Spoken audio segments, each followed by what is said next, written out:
1938 இந்திய போராட்ட நேரத்துல சத்தியமூர்த்தி பேசினாரு.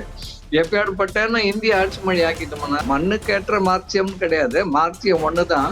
ஆனா நம்முடைய மண்ணில் அது மலர்வதற்கு பெரியாரியமும் அம்பேத்கரியும் அதற்கு உதவியாக இருக்கிறது. இந்த உழைக்கும் வர்க்கம் ஒன்னா சேர்வதற்கு சாதி தடையாக இருக்கிறது. ஆகவே நான் சாதி ஒழிப்புக்கான வேலைகளை செய்யறேன். ஐயா வணக்கம். எனக்கு ஒரு ஒரு கேள்வி இல்ல, எனக்கு ஒரு வரலாற்று ஒரு புரிதல் தேவைப்படுது. இப்ப சொல்லுங்க. தமிழ்நாட்டு அளவுல வந்து திராவிட இயக்கங்கள், கம்யூனிஸ்ட் இயக்கங்கள் சேர்ந்து வேலை செய்யற மாதிரி, இப்போ மொழிவழி தேசியம் பேசக்கூடிய மற்ற பஞ்சாப்லயோ மற்ற மாநிலங்கள்லயோ வந்து இந்த திராவிட இயக்கம் இல்லை. பட் அங்க இடதுசாரி அரசியலோட அந்த மொழி அடிப்படைவாதம் அல்லது மொழிவழி தேசியம் அப்படிங்கிற விஷயங்களை ஒருங்கிணைச்சு ஏதாவது இயக்கங்கள் நடந்திருக்காங்க கடந்த காலத்துல, குறிப்பா இப்ப சுதந்திரத்துக்கு? முயற்சியை பண்ணாங்க. இப்ப ஆணைமுத்தை எல்லாம் போய் பஞ்சாப்ல எல்லாம் கூட்டம் போட்டாரு. அங்க ரியல் பெடரேஷன் ஒண்ணு வச்சு ஒரு அமைப்பு வச்சு அஜித் சிங் பெயின்ஸ்னு பஞ்சாப்ல இருந்த உயர் நீதிமன்ற நீதிபதி ரிட்டையர் ஆனவர் வந்து இங்க நாங்க டெல்லியில மாநாடு போட்டோம். மௌலங்கர் ஹால்ல 1991 அக்டோபர் 17, 18, 19 3 நாள் மாநாடு நடத்தணும். அதனால ஒரு நாள் கூட்டாட்சி மாநாடு. பல்வேறு மாநிலங்கள்ல இருந்தாலும் கலந்துக்கினாங்க. வங்காளத்துல இருந்து வந்தாங்க, பஞ்சாப்ல இருந்து வந்தாங்க, கர்நாடகம், கேரளா, ஆந்திரா இது போல வந்தாங்க. நம்ம போய் வேலை செய்யணும். அதுக்காக ஒரு திட்டம் வச்சோம். அது ஆணைமுத்தையா முறை பிறகு எங்களை இப்ப மொழிவாரி இது போல சிந்தனை உள்ள குழுக்கள் அங்கங்க இந்தியா முழுவதும் இருக்குது. இது போன்ற அந்த எண்ணம் உடையவர்களை சந்தித்து அனைத்து இந்திய அளவுல அதுக்கு ஒரு கூட்டமைப்பா உருவாக்கி வேலை செஞ்சு மக்கள் மத்தியில அதை நாம கொண்டு போகணும். திராவிட இயக்கம் தான் செய்யணும்னு இல்லை. இப்போதைக்கு திராவிட இயக்கம் வந்து இந்த வேலைகளை பிஜேபி அல்லாத மாநில அரசுங்கிட்ட போய் பேசுறது, அந்த நாட்டு எம்பிங்க கிட்ட பேசி புரிய வைக்கிறது, அதெல்லாம் கொஞ்சம் முன்னெடுக்கலாம். திமுக எம்பிக்கள் இப்ப தென்னாட்டு எம்பிக்கள் கூட்டம் எல்லாம் கூட்டுறாங்க, கூட்டமைப்பை அது போல வடநாட்டுல வந்து இந்த மக்கள் தொகைக்கு மட்டும்தான் அவங்க வந்து அதிக எண்ணிக்கையில் இருக்கிறாங்க. அதனால அவங்க வரமாட்டாங்க. மற்ற மொழி அவங்களுடைய மொழி சிதைக்கப்படுகிறது. பஞ்சாப் மொழி போயிடுது, வங்காள மொழி போயிடுது, இப்ப ராஜஸ்தானி மொழிக்கு போற நிலையில இருக்குது. போஜ்புரி அதெல்லாம் மைத்திலி எல்லாம் போயிடுச்சு, பீகாரியா போயிடுச்சு, இந்தி ஆயிடுச்சு முழுக்க. அப்ப நாம அவங்களுக்கு இடம் கொடுத்தோம்னா படிப்படி அவங்களுக்கு தான் ஹிந்தி தெரியுமே. அதுக்கப்புறம் எதுக்கு இப்ப இங்கிலீஷுக்கு மாற்றா ஹிந்தின்னு தான் சொல்றாங்க. இங்கிலீஷும் போயிட்டா அப்புறமா ஹிந்தி வந்துட்டா உங்களுக்கு தான் எல்லாருக்கும் ஹிந்தி தெரியுமே, ஒரே மொழி ஆக்கிடலாம். இந்தியானாலே வெளி நாட்டுக்கு வெளி உலகத்துக்கு ஹிந்தின்னு தெரியணும்ன்றதுனால தான் 100 ஆண்டாக இந்தி திணிப்பு நடைபெற்று கொண்டிருக்கிறது. 100 ஆண்டா நடக்குது இந்தி திணிப்பு. 1919 காந்தி இந்தி பிரச்சார சபை சென்னையில தொடங்கினாரு, 18ல தொடங்கினாரு. 1920 மார்வாடிகளும் குஜராத்திகளும் திருநெல்வேலி காங்கிரஸ் மாநாட்டுல 50,000 ரூபாய் காந்தி கிட்ட கொடுத்தாங்க இந்தி பிரச்சார சபைக்கு. எதுக்கு? தென்னாட்டுல இந்திய பரப்பணும். அவங்க நோக்கம் இந்தியா முழுக்க இந்திய கொண்டு வந்துடணும், இந்தியான்னா ஒரே இந்தி பேசுகிற மக்கள் அப்படின்ற ஒரு நிலையை உருவாக்குவதற்கு காங்கிரஸும் பாடுபட்டது. இன்றைக்கு பிஜேபியும் அதை தீவிரமா, அவங்களுக்கு இந்தி மட்டும் இல்ல, அவங்களுக்கு சமஸ்கிருதம் தான். தற்காலிகமா இந்தி 1938 இந்திய போராட்ட நேரத்துல சத்தியமூர்த்தி பேசினாரு. எப்பேற்பட்டன்னு இந்திய ஆட்சி மொழி ஆக்கிட்டோம்னா சமஸ்கிருதத்தை கொஞ்ச நாள்ல எளிதா ஆட்சி மொழி ஆக்கிடலாம். இப்ப புதிய தேசிய கல்வி கொள்கையில எல்லாம் என்ன சொல்றாங்க, 3வது மொழின்னு ஒண்ணு சொல்லிட்டு இப்போ நீ தெலுங்கு படிக்கணும், அப்புறமா என்ன பண்ணுவாங்க இந்தி. அங்கெல்லாம் இந்தி மாநிலங்கள்ல இப்ப சமஸ்கிருதம் தான் 3வது பாடமா இருக்கு.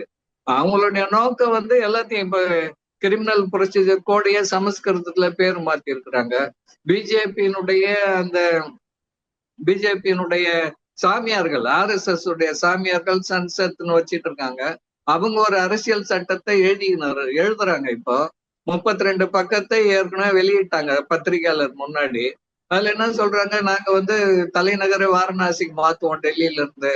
முஸ்லிம்களும் கிறிஸ்தவர்களும் குடியிருக்கலாம், ஆனா அவங்களுக்கு வாக்குரிமை இல்லை. அதுக்கப்புறம் என்ன சொல்றாங்க, அதான் மிக முக்கியம், அண்ணல் அம்பேத்கர் எழுதிய சட்டமோ இல்ல ஆங்கிலேயர்கள் கொண்டு வந்த CRPC அது போன்ற எந்த சட்டமும் இருக்காது. அந்த காலத்துல இருந்த எங்களுடைய ரிஷிகள் ஏற்படுத்திய மனு, நாரதர், யக்ஞவல்யர் அந்த சட்டங்கள் தான் இந்த நாட்டை மீண்டும் ஆளும் அப்படின்னு வெளிப்படையா அறிவிச்சிருக்கிறாங்க. எல்லா செய்தித்தாள்லயும் வந்தது, பிரஸ் மீட்லயே அந்த 32 பக்கத்தை கொடுத்தாங்க. ஆக அதை நோக்கி அவங்க போய்னுக்குறாங்க. அதுக்காக அவங்களுக்கு சமஸ்கிருதம் தேவைப்படுகிறது. அதனால முதல்ல இந்திய திணிக்கிறாங்க. அதை புரிஞ்சுக்கிட்டு நாம வந்து இந்தி பேசுகிற மக்கள்கிட்டயே கூட நாம இதை புரிய வைக்கலாம். இது வந்து எல்லாருக்கும் கேடு. இவன் சமஸ்கிருதத்தை கொண்டு வர்றதுக்கு தான் நாளடைவுல உங்க இந்தி மொழி கூட இல்லாம போயிடும் அப்படின்னு நாம புரிய வைக்க வேண்டிய தேவை நமக்கு இருக்கிறது. நான் கேட்க நினைச்ச கேள்விக்கு அவரு பேசும்போதே பதில சொல்லிட்டாரு முன்னாடியே. இந்த இடபிள்யூஎஸ் ரிசர்வேஷன்ல பொது உடைமை கட்சிகளுடைய ஆதரவு நிலைப்பாடை பத்தி அவர் முதல்ல இருந்து சரித்திரத்தை சொல்லிட்டு வந்தாரு, அவங்க எப்படிலாம் இருந்தாங்கன்ட்டு. இன்னைக்கு எப்படி இருக்காங்கன்றதுதான் என்னோட கேள்வியா இருந்தது. அதுக்கும் அவர் பதில சொல்லிட்டாரு. அவங்க மாறணுங்கிற கருத்தையும் சொல்லியிருக்காரு. மாறுவதற்கான வாய்ப்புகள் இருக்கா? அவங்க புரிஞ்சுப்பாங்களா? அதுக்கான தலைமையோ இல்ல அடுத்த கட்ட தலைமையிலயோ அந்த மாதிரியான நிலைமை பொது உடைமை கட்சிகள்ல இருக்குதுங்களா? நாளடைவுல புரிஞ்சுக்கிறதுக்கான வாய்ப்பு இருக்கு. வேற வழி இல்லைன்னு. இப்ப காங்கிரஸ் ராகுல் காந்தி எவ்வளவு மாறி இருக்காரு. ஒரு காலத்துல இடஒதுக்கீடே ஏத்துக்காத கட்சி காங்கிரஸ். இடஒதுக்கீட்டுக்கு எதிராக இருந்த காங்கிரஸ். மண்டல் கமிஷனை அமல்படுத்த மாட்டேன்னு இந்திரா காந்தி அடம் பண்ணாங்க. ராஜீவ் காந்தி எதிர்த்து பேசினாரு அப்பெல்லாம், விபி சிங் நடைமுறைப்படுத்தினப்ப. அப்படி இருந்த காங்கிரஸ் இன்றைக்கு அது பலவீனமானதுனால இப்ப வேற வழி இல்லாம இப்ப ராகுல் காந்தி காஸ்ட் வைஸ் சென்சஸ் எல்லாம் காங்கிரஸ் ஜாதிவாரி கணக்கெடுப்பு எடுக்க மாட்டேன்னு சொல்லிட்டாங்க. 50ல அரசு பாலிசின்னு அறிவிச்சிட்டாங்க. 1771 ஆங்கிலேயர் ஆட்சி காலத்தில் காஸ்ட் வைஸ் சென்சஸ் இருந்தது. 10 ஆண்டுகளுக்கு ஒரு முறை இருந்தது. 1931 வரை இருந்தது. 41ல 2ஆம் உலக போர் காரணமாக சரியான கணக்கெடுப்பு எடுக்கல. ஜாதிவாரி கணக்கெடுப்புனா வெறும் ஜாதி மட்டும் கிடையாது. ஒவ்வொரு ஜாதியிலையும் எவ்வளவு பேர் எழுத படிக்க தெரிஞ்சவங்க, எவ்வளவு பேர் 8வது படிச்சிருக்காங்க, எவ்வளவு பேர் எஸ்எல்சி படிச்சிருக்காங்க, எவ்வளவு பேர் அரசு வேலைக்கு போயிருக்காங்க, எவ்வளவு பேர் வீடு மண் வீடு ஆகுது, எவ்வளவு பேருக்கு ஓட்டு வீடு, எவ்வளவு பேர் மாடி வீடு. அதுதான் சோசியோ எக்கனாமிக் அதை பத்தி அவங்கள பத்தி புரிஞ்சுக்கிறதுக்கான ஒவ்வொரு அப்ப அகில இந்திய சராசரி எவ்வளவுக்குதுன்னு பார்த்து அதுக்கு எது குறைவான சாதி, எந்தெந்த சாதியில அதை விட குறைவாக்குறாங்களோ அவங்க மோஸ்ட் பேக்வேர்டு. இப்ப பேக்வேர்டுன்றதை எப்படி கண்டுபிடிக்கிறோன்னா அகில இந்திய சராசரி கீழே படிப்புன்னா இப்ப 100க்கு 30 பேர் ஒரு ஜாதியில படிச்சிருப்பாங்க, 100க்கு 50 பேர் சில சாதி. இப்ப பார்ப்பனர்கள்லாம் 100க்கு 80 பேர். ஒரு ஆவரேஜ்னு ஒண்ணு இப்ப இந்தியாவில 60% படிச்சுக்கிறாங்கன்னா அதை விட குறைவா சில சாதிகள், உழைக்கும் சாதிகள் குறைவா படிச்சிருப்பாங்க. அப்படிப்பட்ட சாதிகளை மோஸ்ட் பேக்வர்டு. இப்ப பொது உடைமை கட்சிகள் இப்ப தமிழ்நாட்டுல 4 சீட்டு 2 வேற இந்தியாவில சொல்லிக்கிற மாதிரி எங்கேயுமே பொது உடைமை கட்சிகள் நாடாளுமன்றத்துக்கு பெரிய அளவுல போகல. அதனால மீண்டும் அவங்க தங்களை மறு ஆய்வுக்கு உட்படுத்தி கொண்டு இந்த சமூகம் மண்ணுக்கேற்ற மார்க்சியம் கிடையாது, மார்க்சியம் ஒண்ணுதான். ஆனா நம்முடைய மண்ணில் அது மலர்வதற்கு பெரியாரியமும் அம்பேத்கரியும் அதற்கு உதவியாக இருக்கிறது. பெரியாரே சொல்லி இருக்கிறார், நான் உங்களுக்கு தூசி படையா இருக்கிறேன், இந்த உழைக்கும் வர்க்கம் ஒன்னா சேர்வதற்கு சாதி தடையாக இருக்கிறது, ஆகவே நான் சாதி ஒழிப்புக்கான வேலைகளை செய்யறேன், நீங்க எங்க பின்னாடி நான் ரோடு போட்டு போறேன், நீங்க அதுக்கு மேல கோட்டைக்கு போலான்னு எல்லாம் பெரியார் நிறைய பேசியிருக்கிறாரு. அதை பத்தி அவர்களும் இனிமே புரிந்து கொள்வார்கள். வேற வழியில புரிஞ்சுக்கலன்னா நாம பிஜேபி கிட்ட பலியாயிட வேண்டியதுதான். ஆகவே புரிந்து கொள்வார்கள் என்று எண்ணுகிறேன். இப்போ ஓரளவுக்கு மாற்றங்கள் வந்திருக்கின்றன. சிபிஎம்ல இருக்கிற பேராசிரியர் அருணன் அவர்கள் அசல் பெரியாரிஸ்ட் மாதிரியே பேசி கொண்டிருக்கிறார். அவர் காலந்தோறும் பிராமணியம்னு 8 தொகுதிகள் எழுதியிருக்கிறாரு. வேத காலத்திலிருந்து ராஜீவ்காந்தி காலம் வரைக்கும் அது நூல்கள் எப்படியெல்லாம் பார்ப்பனர்கள் தங்களுடைய ஆதிக்கத்தை தக்க வைத்துக் கொண்டார்கள். அதுல சிறப்பானது இஸ்லாமியர்கள் ஆட்சியில அவங்க எப்படி தங்களை தக்க வச்சுக்கினாங்கன்றதெல்லாம் ரொம்ப சிறப்பான ஒரு ஆய்வு செய்து எழுதியிருக்கிறார். அவரே பெரியாரிய பெண்ணியம் எல்லாம் எழுதியிருக்கிறாரு. பெரியாரை ஒரு நல்ல சித்தாந்த பூர்வமாக ஏற்றுக்கொண்ட இப்ப அண்மையில் மறைவுற்ற நந்தலால பெரியாரை பத்தி எல்லாம் ரொம்ப சிறப்பா தொலைக்காட்சி விவாதங்கள்ல மேடை பேச்சுகள்ல சிபிஎம் தான். ஒரு காலத்தில் சிபிஎம் ஆளுங்க பெரியாரை திட்டி தான் பேசின்னு இருப்பாங்க. ஆரியமா திராவிடமான ராமமூர்த்தி எல்லாம் புத்தகம் எழுதினாரு. அப்புறம் ஆசிரியர் வீரமணி அதுக்கு மறுப்பு எழுதினாரு. அருணன் அவர்களே கூட தொடக்கத்துல ஒரு புத்தகம் அப்படி எழுதினாரு. இப்ப அவருடைய போக்குல மாறி இருக்கு. இப்போ அவரு நம்ம பெரியாரிஸ்ட் போலயே இருக்கிறாரு. அதனால பெரியார் தடல்ல கூட கூப்பிட்டு அவருக்கு கூட்டம் எல்லாம் நடத்தினாங்க. அதனால இப்ப அந்த மாற்றங்கள் படிப்படியா அந்த அணிகள் மத்தியில கீழே இருந்து மேலுக்கு நெருக்கடி போச்சுன்னா தலைமை மாறுவதற்கான ஒரு வாய்ப்புகள் இருக்கு. ஒரு பாயிண்ட் சொல்லியிருந்தீங்க, ரஷ்யால ஒரு மொழிவாரியான அந்த மொழி திணிப்பு அப்படிங்கிறது இல்லை அப்படின்னு சொல்லியிருந்தீங்க. அந்த பேட்டர்ன் இந்தியாவில கொண்டு வந்தாங்கன்னா அந்த ஜனநாயகத்துக்கான ஒரு நல்ல ஜனநாயகம் உருவாக்கான வாய்ப்பு இருக்கும் அப்படிங்கிற ஒரு ஆஸ்பெக்டையும் சொன்னீங்க. பட் ஆமா. இன்னைக்கு இருக்கக்கூடிய அந்த ஹிந்தி இம்போசிஷன் அப்படிங்கிற அந்த சூழ்நிலையில ம். கம்யூனிஸ்ட கட்சியில இருந்து அந்த பாடத்தை நம்ம கத்துக்கலாமா, இல்ல அதை நம்ம ம். ப்ரொபோசலா கவர்மெண்ட்டுக்கோ இல்ல ஒரு எதிர் விவாதமா வைக்கலாமா? அதாவது நாம வந்து ரஷ்யாவுல அப்படி வச்சனாலே அது உடஞ்சு போச்சுன்னு சொல்ல முடியாது. கோப்பர்சேவ் வந்த பிறகு அதுல பல்வேறு காரணங்கள் இருக்கு. அமெரிக்க பின்புலம் இருக்கு. அப்புறம் ரஷ்ய மொழியை திணிச்சதும் ஒரு காரணமா இருக்கு. அது பிரிஞ்சு போகணுன்றதுனாலே எல்லாரும் பிரிஞ்சு போயிடுறது இல்லை. இப்ப டைவர்ஸ் ஆக்ட்னு இருக்குது. அது இருக்கிறதுனாலே எல்லாருமே டைவர்ஸ் வாங்கின்னு போயிடுறது இல்லை. நாட்டுல இருக்கிற அத்தனை பேரும் ஒரு டாமினேஷன் ஒண்ணு வரும்போது டைவர்ஸ் தேவைப்படுது. அப்ப ஒரு டாமினேஷன் ஒன்றிய அரசு வந்து இந்த குடியரசுகள் மீது வந்து ஒரு அழுத்தத்தை கொடுக்க கூடாது. குடியரசுகளா பார்த்து ஒன்றியத்துக்கு சில பவர்ஸ் கொடுத்து வச்சிருப்பாங்க. ஒரு இராணுவம், ஒரு கட்டமைப்பு அதெல்லாம் கொடுத்து வச்சிருப்பாங்க. அப்ப இந்த குடியரசுகளுக்கு பிரிந்து போகிற உரிமையை கொடுத்திருந்தாங்க. ஒரு சட்டமன்றத்துல அந்த குடியரசனுடைய நாடாளுமன்றத்துல தீர்மானம் பண்ணிட்டா பிரிஞ்சு போயிடலாம் அப்படின்னு ஒரு உரிமை, செல்ஃப் டிட்டர்மினேஷன்ன்றத லெனின் காலத்திலே உருவாக்கப்பட்டது. ஸ்டாலின் காலத்துல அது இருந்தது. அது இந்தியாவை போன்றே ரஷ்யாவில் அத்தனை இனங்கள் இருந்தன. அதை நாம முதல்ல இந்தியாவில் பல்வேறு தேசிய இனங்கள் இருக்கின்றன என்பதை பொது உடைமை கட்சிகள் ஏத்துக்கணும். இந்தியாவில் இருக்கிற பொது உடைமை, இங்க தமிழன்னு பேசுறாங்கள ஒழிய, ஆனா இந்திய அரசியல் சட்டத்துல என்ன சொல்றது, எல்லாரும் இந்தியன் தான் எழுதி வச்சிருக்கிறாங்க, தமிழன் எழுதிக்க முடியல. அப்ப நமக்கு வந்து காஷ்மீருக்கு அப்படி இருந்த உரிமை இருந்தது. அங்க ஒரு அரசியல் சட்டம் இருந்தது. அது தனி நாடா இருந்து வந்து சேர்ந்ததுனால அப்ப 370 ஆர்டிக்கல் வச்சு அதுக்கு சிறப்பு உரிமை கொடுத்திருந்தாங்க.